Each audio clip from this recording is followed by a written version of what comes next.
Après les représentations de Roméo et Juliette de Jean-Christophe Maillot par les ballets de Monte-Carlo à Venise en décembre 2018, nous sommes allés nous recueillir dans le cimetière de Venise, sur l'île San Michele et sur les tombes de Serge Diaghilev, l'impresario et directeur artistique russe visionnaire qui en 1909 a fondé le célèbre troupe des ballets russes et lui a permis de mettre en scène de nombreux chefs-d'œuvre et de révéler au public des chorégraphes et de nombreux artistes musiciens comme Igor Stravinsky notamment. C'est Diaghilev qui a proposé à Stravinsky d'écrire la musique pour son ballet Le Sacre du Printemps, une musique qui a fait scandale lors de la première à Paris au Théâtre des Champs-Élysées en 1913.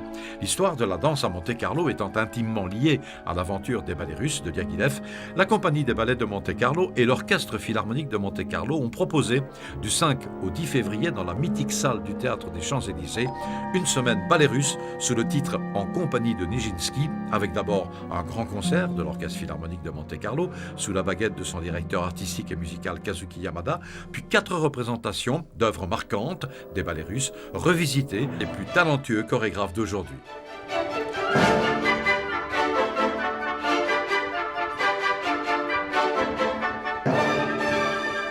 I was so extremely happy. J'étais vraiment très heureux de diriger d'abord ce concert ballet russe ici. J'étais surtout très fier car pour les musiciens et pour moi, jouer ce programme dans cette salle historique, c'était très important. C'était véritablement un grand honneur. So I was so proud.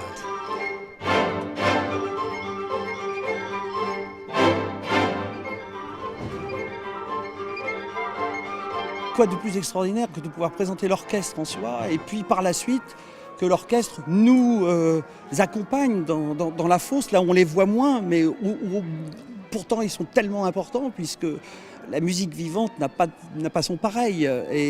Et Kazuki Yamada qui,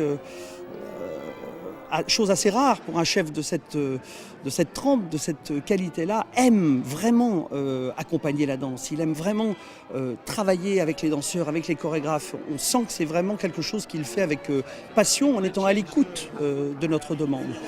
Ça arrive là, les éléments de décor. There were not so much language communication. Bien sûr, on a discuté à propos de quelques détails, mais même sans communiquer énormément, nous nous sommes trouvés immédiatement. Nous nous sommes compris sur la manière de proposer ce spectacle que le public va découvrir à Paris. I could feel it, so that it will be no problem.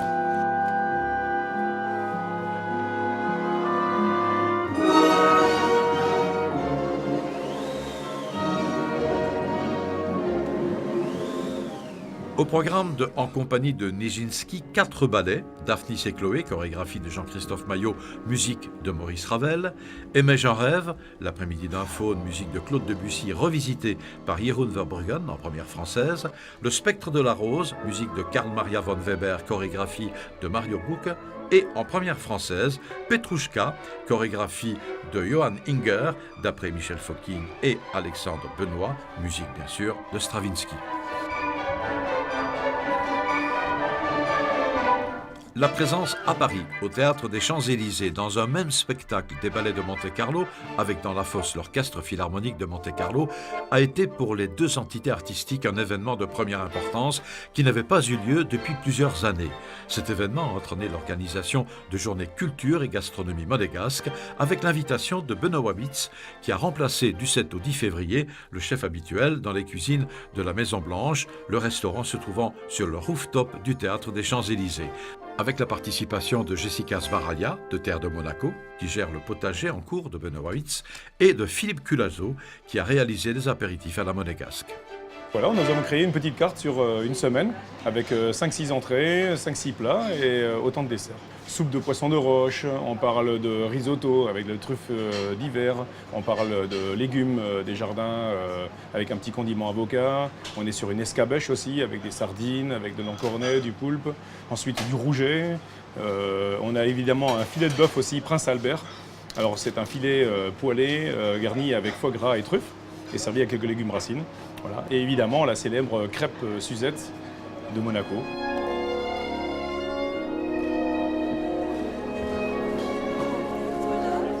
L'intérêt de la direction du tourisme là-dedans, c'est de faire connaître Monaco et de récompenser nos principaux clients. C'est-à-dire que tout au long de la semaine, on a pu inviter des journalistes étrangers ou français qui sont venus à la découverte du chef, qui sont venus à la découverte des ballets et de l'orchestre.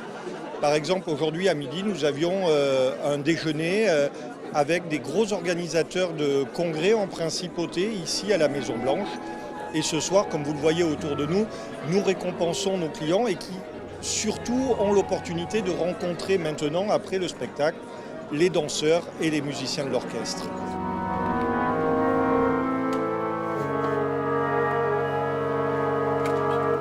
Du 5 au 10 février, le concert de l'Orchestre Philharmonique de Monte-Carlo, les 4 ballets réunis sous le titre de « En compagnie de Nijinsky », dansés par la Compagnie des ballets de Monte-Carlo avec dans la fosse l'Orchestre Philharmonique de Monte-Carlo, ont fait sensation dans la capitale française.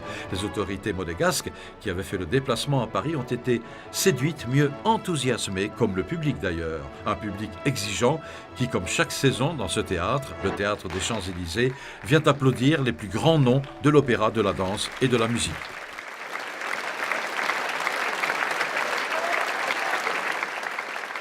Le public, je crois, de ce soir était un public de connaisseurs, attentifs et qui a répondu, qui était un public chaleureux pour la prestation qui était vraiment, je crois, de très très haut niveau.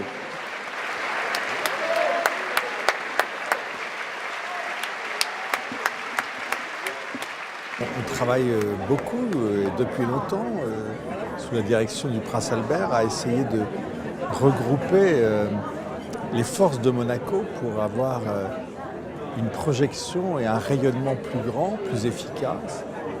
Voilà, ça se fait ici ce soir et c'est pour cela qu'avec un certain nombre de membres du gouvernement, nous avons voulu être ici. Et puis ça se fait dans cet endroit magnifique, art déco, le théâtre des Champs-Élysées avec des spectateurs conquis, ravis. La salle était archi pleine, les applaudissements n'en finissaient pas. On a apporté ici ce soir ce que Monaco fait de mieux. Et la France accueille Monaco avec émerveillement et une très grande gratitude devant la qualité du spectacle offert. Donc voilà, je m'associe à cette gratitude.